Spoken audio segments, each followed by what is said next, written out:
Kinshasa, capitale de la RDC, accueille la première édition du Festival Haïti 221, une initiative portée par la réalisatrice Darling Gilles en mémoire de 221 ans de l'indépendance de Haïti. En perspective de cet événement, une conférence débat a été organisée ce samedi 14 février à Kinshasa, à la bibliothèque Rehoboth, un espace culturel appartenant à l'écrivain Laurent Kalumbo.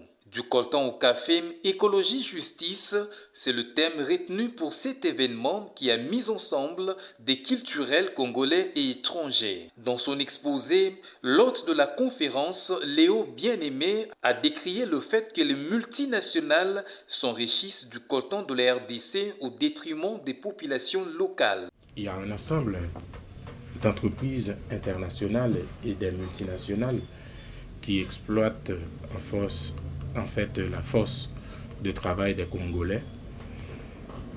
Et ça, c'est une dynamique d'injustice qu'il faut vraiment réfléchir là-dessus pour pouvoir trouver des solutions durables à l'avenir.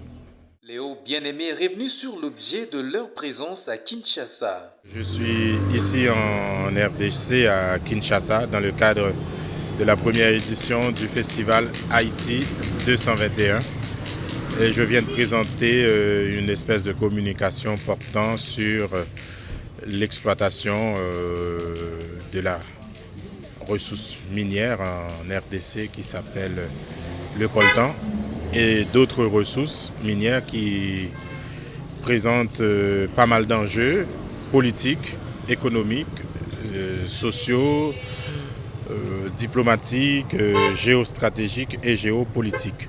C'était l'occasion aussi de discuter sur une espèce de sensibilisation de la population sur les mécanismes et les enjeux, comme je disais tantôt, de cette exploitation qui se fait la plupart du temps sous le fait de la violence.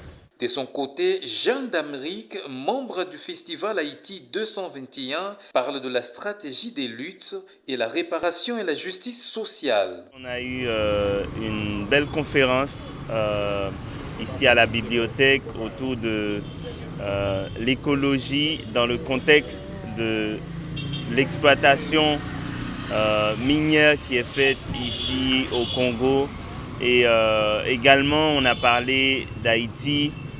En fait, comment certains pays exploitent les richesses dans des pays qui sont anciennement colonisés. Et c'est comme si on continuait une logique coloniale encore aujourd'hui. Donc on a discuté de tout ça et partagé nos points de vue, mais aussi nos stratégies de lutte. La directrice du festival a justifié le choix de Kinshasa pour ses assises par l'histoire commune qui lie l'Haïti et la RDC.